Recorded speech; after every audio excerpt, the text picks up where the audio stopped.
Hello everyone, কেমন আছেন সবাই? নীল পাখি কুকিং ওয়ার্ল্ডে আপনাদের সকলকে স্বাগত জানাই। আজ হেলেঞ্চা শাক বা হিঞ্চে শাকের রেসিপি শেয়ার করছি। এই শাক একটু তেতো স্বাদের হয়, যার জন্য অনেকেই কিন্তু আমরা খেতে পছন্দ করি না। কিন্তু আমি যেভাবে রেসিপিটি তৈরি করছি, এভাবে করলে কিন্তু একদমই তেতো স্বাদটা থাকবে না, খেতে খুবই ভালো হবে। গরম ভাতের সাথে ছোট থেকে বড় সবাই খেতে পারবে। গরমের সময় শরীরের পক্ষে এই শাক খাওয়া ভীষণই ভালো। আর এই শাকের ভেষজ গুণ কিন্তু অপরিসীম, যার জন্যে একবার অন্তত বাড়িতে এভাবে ট্রাই করবেন। আজ পুঁটি মাছ দিয়ে এই রেসিপিটি আমি তৈরি করব। তো তার জন্যে পুঁটি মাছগুলোকে কেটে ধুয়ে নুন হলুদ মাখিয়ে নিয়েছি।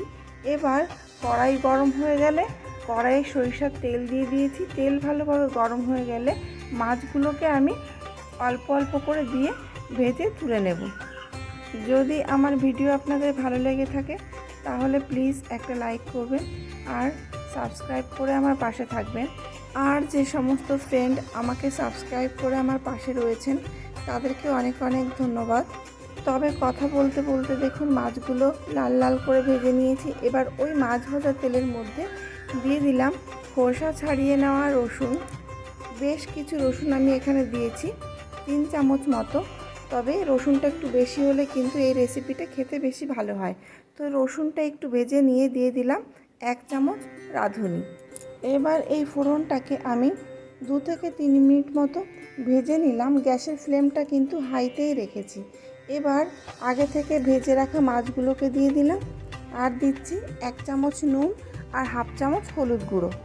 আবারও সমস্ত উপকরণ আমি একটু 2 থেকে 3 মিনিট ধরে নেড়ে নিলাম। তারপর দিয়ে দিচ্ছি উষ্ণ গরম জল। তো সব রান্নাতেই কিন্তু আমি উষ্ণ গরম জল ব্যবহার করি, আর গরম জল দিলে রান্নার স্বাদটা কিন্তু অনেক বেশি ভালো হয়। এবার আবারও আমি সমস্ত উপকরণগুলো মিশিয়ে নিলাম আর ঢেকে হাই ফ্লেমে রান্না করে নিলাম 5 থেকে 7 মিনিট। দেখুন জলটা কিন্তু অনেকটাই কমে গেছে। এই সময় কিছু চেরা কাঁচা লঙ্কা দিয়ে দিলাম। এখানে কাঁচা লঙ্কার পরিমাণটা একটু বেশি লাগবে, যেহেতু এই শাকের টেস্ট একটু তেতো। নুন ঝালের পরিমাণটা ঠিক থাকলে তেতোর স্বাদ অনেকটাই কমে যাবে। বিশেষ করে ঝালটাকে একটু বেশি দিতে হবে। তো আমি শাকগুলোকেও দিয়ে দিলাম। আর যেহেতু আগে অল্প নুন দিয়েছিলাম, এখন আর একটু নুন আমি অ্যাড করলাম আর একটু হলুদও দিয়ে দিলাম। আপনারা চাইলে নুনটা একটু দেখেও দিতে পারেন।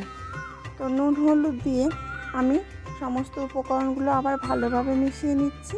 এবার ঢেকে দিয়ে হাই ফ্লেমে আমি রান্না করে নেব 5 থেকে 7 মিনিট। তো ফিরে এলাম 5 থেকে 7 মিনিট পর। দেখুন ঝোলটা অনেকটাই শুকিয়ে গেছে আর শাকটাও কিন্তু ভালোভাবে সিদ্ধ হয়ে গেছে। তো আমার রেসিপি কিন্তু কমপ্লিট। এভাবে আপনারা অবশ্যই একবার ট্রাই করবেন, ভীষণ ভালো হয়, একদমই তেতো ভাবটা থাকে না আর ভীষণই স্বাস্থ্যকর এই রেসিপি। গরমের জন্যে ভীষণই ভালো। তো রেসিপিটি কেমন লাগলো অবশ্যই জানাবেন। ভালো লাগলে একটা লাইক করবেন, বন্ধুদের সাথে শেয়ার করবেন আর সাবস্ক্রাইব করে আমার পাশে থাকবেন। তবে আজকের মতো এই পর্যন্তই। ফিরে আসবো আবারও নতুন কোনো রেসিপি নিয়ে। ততক্ষণ ভালো থাকবেন, সুস্থ থাকবেন, সাবধানে থাকবেন।